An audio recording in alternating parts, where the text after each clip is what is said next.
जीवन सारथी, तुम मेरे लिए मेरी छत जैसे हो। इंसान बेशक ताउम्र आसमान को पाने की उम्मीद करता है, पर यह भी सच है आसमान पर वो रह नहीं सकता। सुकून से रहने के लिए उसे धरती ही चाहिए। धरती पर भी वो खुले आसमान के नीचे नहीं रह सकता, उसको छत चाहिए। निधि ने राहुल से कहा।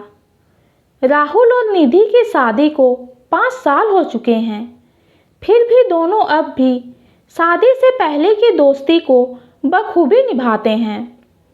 दोनों की शादी जब हुई तो दोनों के ही माता पिता इससे खुश नहीं थे। रिश्तेदार तो बुद्धिजीवी होते ही हैं, वो तो घोषणा कर बैठे कि ये रिश्ता नहीं चलेगा 6 महीना भी। ऐसा नहीं है कि दोनों के बीच कभी लड़ाई झगड़ा नहीं हुआ या कभी उन्हें लगा कि कहीं गलत फैसला तो नहीं हो गया।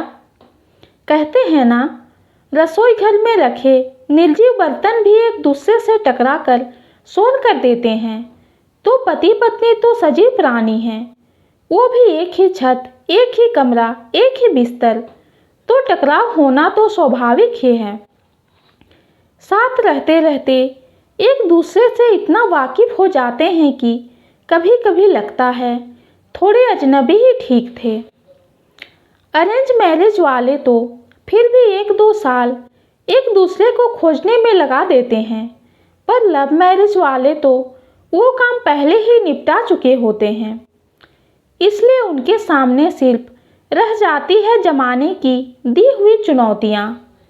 निधि और राहुल ने बहुत सी ऐसे ही घोषणाओं को झूठा साबित कर दिखलाया। निधि ने बच्चे की बीमारी के बाद नौकरी छोड़ दी थी। वो इतने गहरे अवसाद में चली गई कि एक वक्त ऐसा आया जैसे उनका रिश्ता टूटने के कगार पर है। राहुल भी अपने काम और निधि की तबीयत को लेकर बहुत परेशान रहने लगा था, इसलिए घंटों ऑफिस में ही बैठा रहता था। निधि को ये बात और दुख देती कि अब तो कोई दोस्त भी नहीं जिससे अपने मन की बात कह सकूं। निधि ने एक दिन ये तक बोल दिया कि तुम तो दोस्त ही ठीक थे राहुल, पति बनते ही एक अजनबी से बन गए हो। राहुल ने भी महसूस किया कि पहले निधि के एक दिन ऑफिस न जाने पर भी कितना परेशान हो जाता था, और अब घंटों यहीं बैठा रहता हूँ ताकि घर जाकर मैं ये उदासी ना फैली देखूं।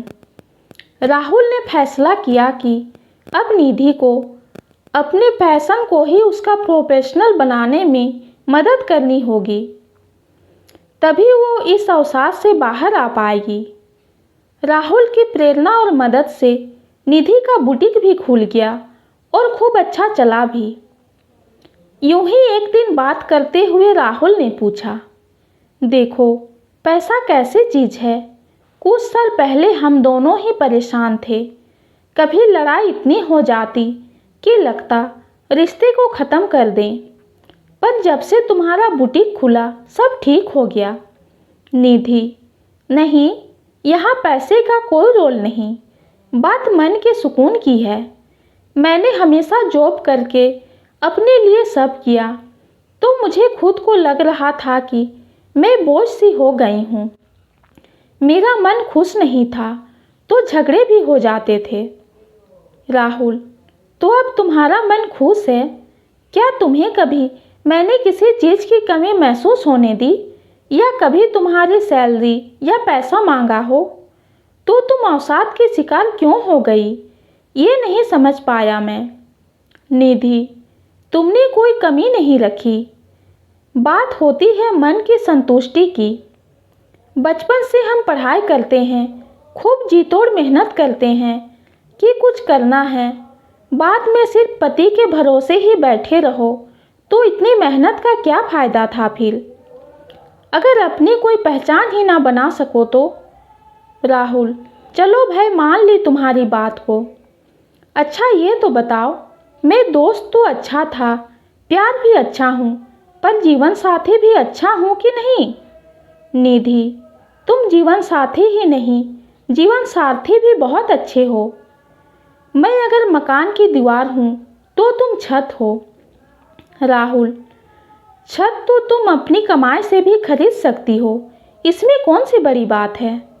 निधि, हाँ, छत जरूर अपनी कमाई से खरीद सकती हूँ, पर छत जैसी सुरक्षा और सुकून तुम्हारे अलावा कौन दे पाएगा मुझे।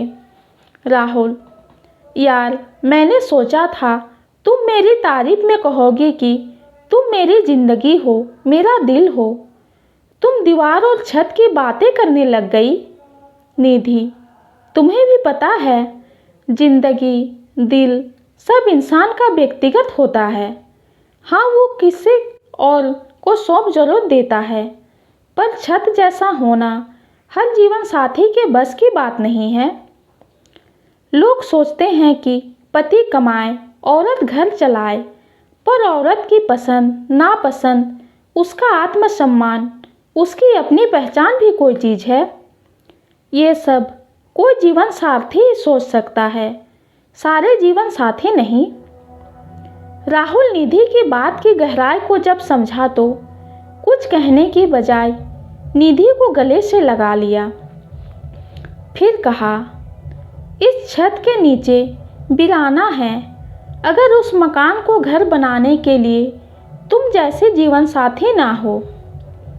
दोनों ने एक दूसरे को देखा और फिर से पहली मुलाकात से प्रेम में खो गए। दोस्तों, प्यार सिर्फ प्रेमी प्रेमिका के बीच ही नहीं होता, प्यार का हर रंग खूबसूरत होता है, और अगर वो प्यार बरकरार रहे तो क्या ही कहना, जिंदगी इंद्रधनुष से बन जाती है।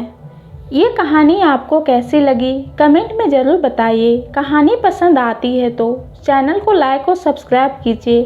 कहानी सुनने के लिए आपका बहुत बहुत धन्यवाद।